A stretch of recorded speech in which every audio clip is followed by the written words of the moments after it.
मैं इसे मानने से न सिर्फ इनकार करता हूं बल्कि सुप्रीम कोर्ट की वर्तमान में दिए गए एक निर्णय से लिए गए शब्दों के माध्यम से कहना चाहूंगा कि अवमानना के मामले में कोर्ट स्वयं ही पीड़ित, न्यायाधीश, वकील और जल्लाद नहीं बन सकती। अगर मेरी बातें आपको नीचता लगती हैं वकील साहब, तो मुझे भी इस न्यायिक व्यवस्था की नीचता पर अपने विचार रखने का पूरा अधिकार है। हाल ही में कई मुख्य न्यायाधीशों ने 4.4 करोड़ लंबित कोर्ट मामलों पर लगातार बोला है अपने रिटायरमेंट डेज में। मेरा प्रश्न यह है वेणुगोपाल जी कि टाइम पास मैं कर रहा हूं या आप लोग, जिनके लिए गरीबों की व्यथा कुछ भी नहीं है।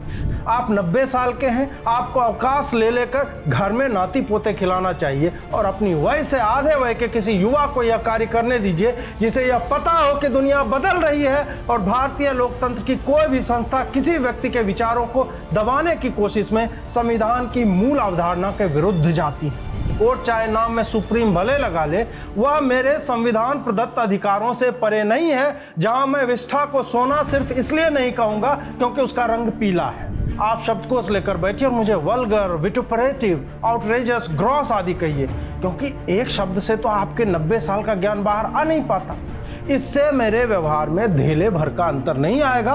अश्लील मैं नहीं, अश्लील आपका पूरा तंत्र है। मुझे जेल में डालिए, तब जाकर मेरी अक्ल ठिकाने आ जाएगी। इससे भी बेहतर फांसी पर चढ़ा दीजिए, गिलोटिन में कटवा दीजिए, क्योंकि जिस दिन आपने राजदीप सरदेसाई से लेकर प्रशांत भूषण जैसे लोगों के मामले में 1 रुपये की भीख ले ली, आप कुछ भी कह देने में सक्षम हैं। इसलिए मैं डिसेंट और सेफ्टी वॉल्व और डेमोक्रेसी जैसे खोखले शब्द नहीं बोलता।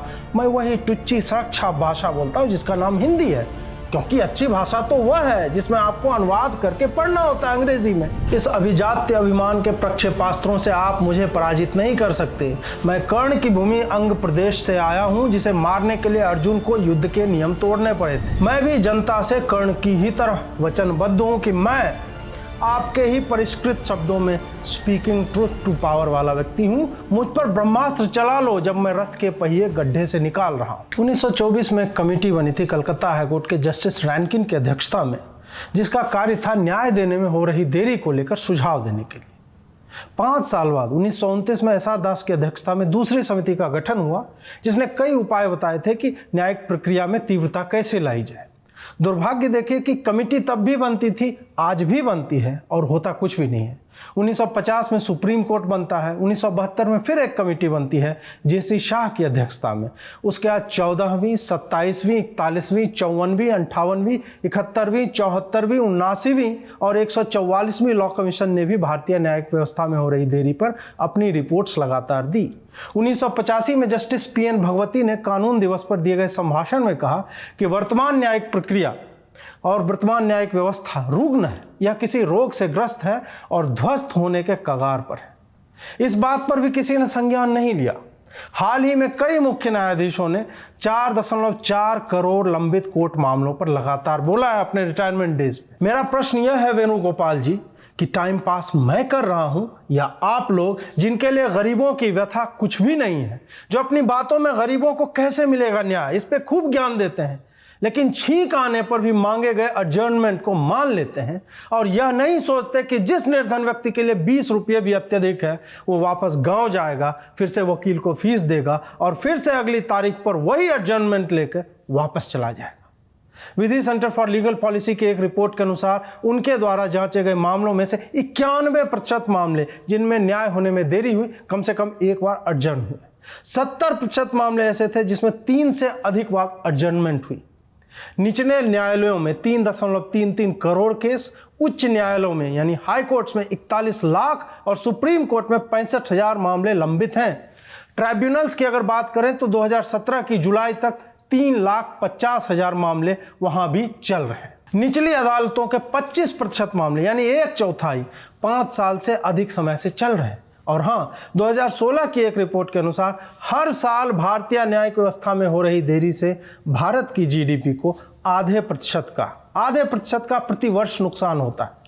एक तो भारत में प्रति 10 लाख व्यक्ति मात्र 21 जज हैं, अमेरिका में 107, कनाडा में 75 होते हैं। उसके ऊपर बात यह है कि उच्च न्यायालयों में 37% और निचले न्यायालयों में 23% की वैकेंसी है, यानी जज अपॉइंट नहीं हो रहे।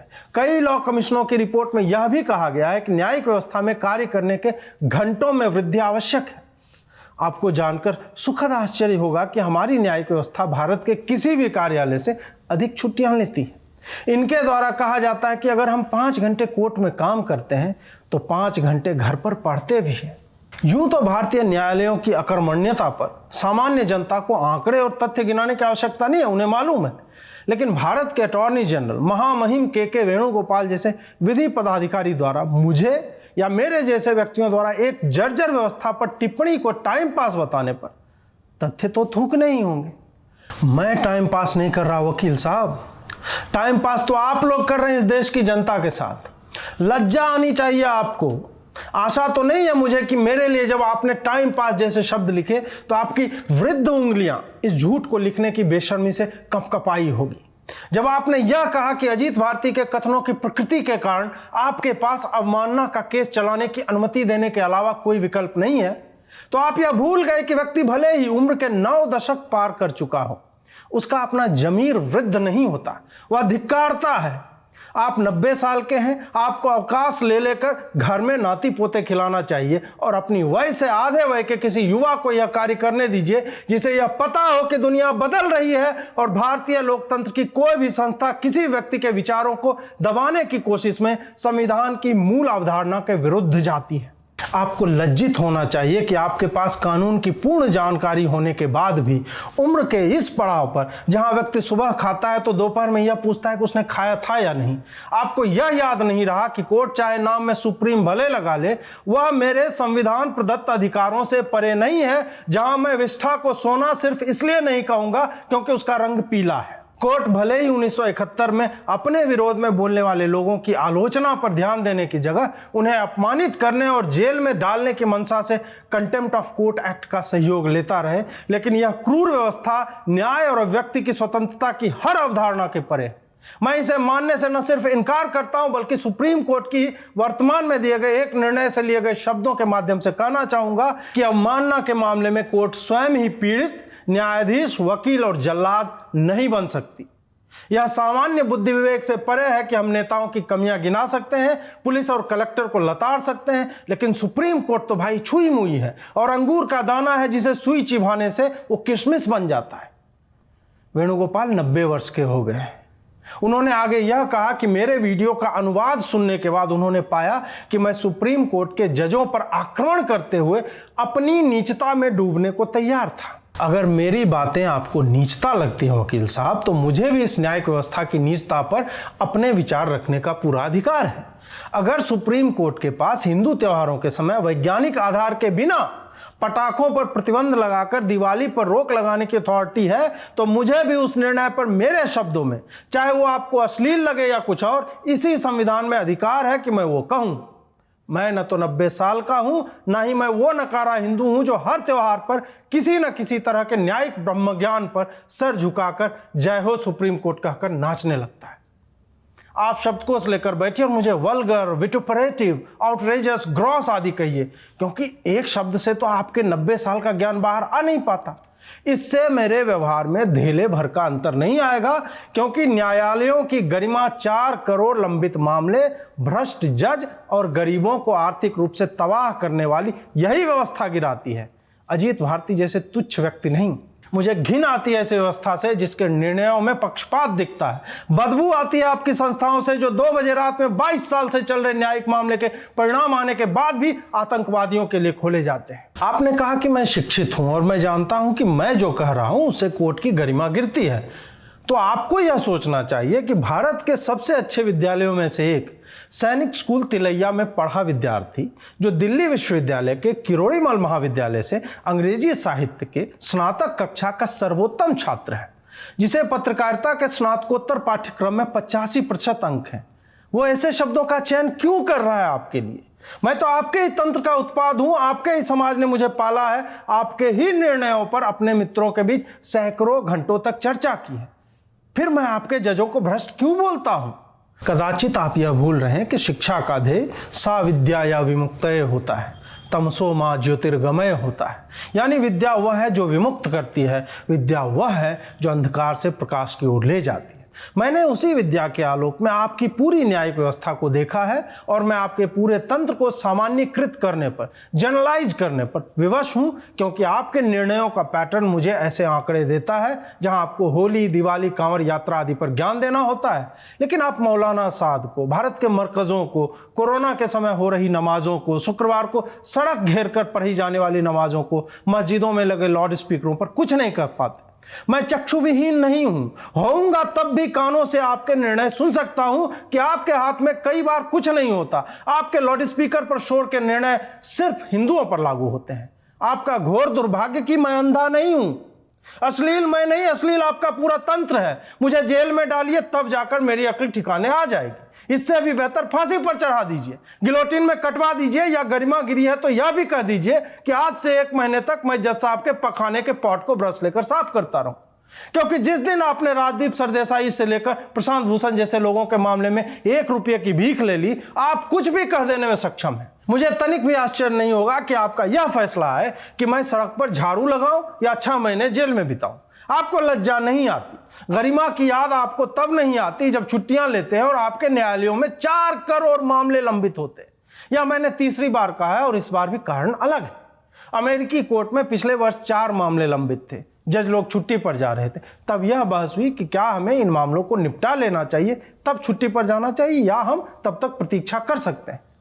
आप लोग भारत में दिए जाने वाले निर्णयों के समय तुरंत अमेरिका के जजों और उनके सिद्धांतों की चर्चा करने लगते हैं, तो यह कब सीखेंगे उनसे कि आप जब छुट्टी मना रहे होते हैं तब लाखों गरीब न्याय की आस में फिर से तारीख लेकर घर लौट जाते हैं। 8 से 10 साल लगते हैं आपको बलात्कार के मामले में सजा देने में। 14 साल लग गए आपकी निचली अदालत को अहमदाबाद बम धमाकों में सजा देने में। अब मुझे यह बताइए कि क्या इस पर उन 38 दरिंदों को आपकी न्यायिक व्यवस्था 1 महीने के भीतर फांसी दे सकती है? नहीं दे पाएंगे, क्योंकि आप अगले 14 साल लेंगे सुप्रीम कोर्ट से लेकर राष्ट्रपति की मर्जी और फिर उसके रिजेक्शन पर रिव्यू पिटीशन डालने तक। तो हाँ वेणुगोपाल जी, मैं लिखता हूं और मैं बोलता रहूंगा। मैं उन्हीं शब्दों में लिखूंगा और बोलूंगा जो मुझे आते हैं। मैं सुरक्षा भाषा बोलूंगा, क्योंकि मुझे काला कोट पहनकर सुशोभित शब्दों में झूठ और प्रपंच बोलने से कहीं उत्तम अपनी सीमित शब्दावली में सुरक्षा भाषा में सत्य बोलना बेहतर लगता है। आप लिखते रहिए कि dissent is safety valve of democracy. पालन मत कीजिए, क्योंकि आप न्याय की कुर्सी पर बैठकर भी पंच परमेश्वर नहीं बन पाते।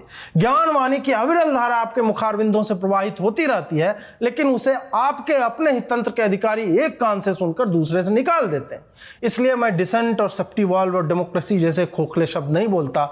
मैं वही टुच्ची सुरक्षा भाषा बोलता हूं जिसका नाम हिंदी है, क्योंकि अच्छी भाषा तो वह है जिसमें आपको अनुवाद करके पढ़ना होता है अंग्रेजी में। इस अभिजात्य अभिमान के प्रक्षेपास्त्रों से आप मुझे पराजित नहीं कर सकते। मैं कर्ण की भूमि अंग प्रदेश से आया हूं, जिसे मारने के लिए अर्जुन को युद्ध के नियम तोड़ने पड़े थे।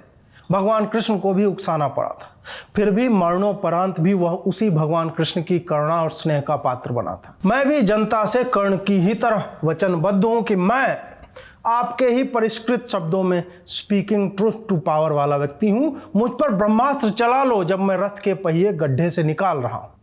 आप या आपकी व्यवस्था मुझे डरा नहीं सकती। आपने मेरे एक वीडियो पर सितंबर में अवमानना की अनुमति दी थी। मैंने उसके बाद 5 और वीडियो बनाए। मैं इसलिए बना रहा हूं क्योंकि आपकी कैंसर से जूझती न्यायिक व्यवस्था को कोई छूना नहीं चाहता। आपने अवमानना का कवच अवश्य पहना है, लेकिन वह अभेद्य नहीं है। जनता के न्यायालय में तो मैं हमेशा जीतूंगा ही, और आपके न्यायालय में भी मैं जीतूंगा अगर आपकी व्यवस्था वाकई आंखों पर पट्टी बांधकर स्वयं ही पीड़ित और जज दोनों बढ़कर न्याय न सुनाए। आपको वीडियो से लगता है कि गरिमा गिराई गई है, तो लीजिए आज मैं इस प्लेटफॉर्म से यह भी घोषणा करता हूं कि मेरे द्वारा इस जर्जर न्यायतंत्र समेत भारतीय लोकतंत्र के हर हिस्से पर लिखे गए व्यंग्यों का एक संग्रह शीघ्र ही प्रकाशित होगा, ताकि लोग इसे इस सदी और हमारी न्याय व्यवस्था की अकर्मण्यता के दस्तावेज के रूप में सहेज कर रख सकें। मैं जानता हूं कि ऐसे कृत्य किसी आउट ऑफ जॉब टुटपुंजिए वकील के लिए ख्याति का मार्ग है, क्योंकि ऐसे मामलों में किसी को सजा या फाइन होने से कोर्ट की गरिमा कैसे बच जाती है, वह एक अनुत्तरित प्रश्न है। इसलिए आप नीचे दिए लिंक पर जाएं और इस पुस्तक की प्रति सुरक्षित कर लें। अंत में बस यही कहना चाहूंगा कि मैं किसान का पुत्र हूं, अभावों में पला हूं, अपने परिश्रम और देवी सरस्वती की महती कृपा से यहां तक पहुंचा हूं। उगते सूर्य को आप मुट्ठी में बांधने के लिए कैमरे का एंगल जितना बदल लो, मैं इतना तीव्र चमकूंगा कि तुम्हारी छाया तुम्हारे छोटे कद से भी छोटी होकर एक बिंदु में सिमट जाएगी। क्योंकि मेरे लिए आपके हर केस की धमकी के बाद आपका कद एक रेखा से बिंदु की तरफ सिमटता जा रहा है। मैं जगत जननी माता सीता के चरणों से पवित्र की गई धरा, चंद्रगुप्त मौर्य, सम्राट अशोक की जन्मभूमि, आचार्य चाणक्य की धरती, नालंदा एवं विक्रमशिला जैसे ज्ञान केंद्रों, भारत के अनेक महान साम्राज्यों के राजधानी, पतंजलि, पाणिनि, आर्यभट्ट की कर्मभूमि बिहार का बेटा हूं। उसी चक्रवर्ती सम्राट के चक्र चिन्ह के नीचे लिखे आदर्श वाक्य को आपने छपवा तो हर कोट में रखा है, लेकिन उसका अर्थ आप भूल चुके हैं। इसलिए मैं जानता हूं कि जहां धर्म है वहीं जीत है। मुझे भारत के संविधान में आस्था है और मेरी हृदय से इच्छा है कि आप जीवित रहें जब मैं इसी सुप्रीम कोर्ट में खड़ा होकर इस अवमानना के क्रूर, एक तरफा, अतार्किक कानून को खारिज करवा दूंगा। भारत माता की जय, भारतीय संविधान की जय, यतो धर्मस्ततो जय। नमस्कार।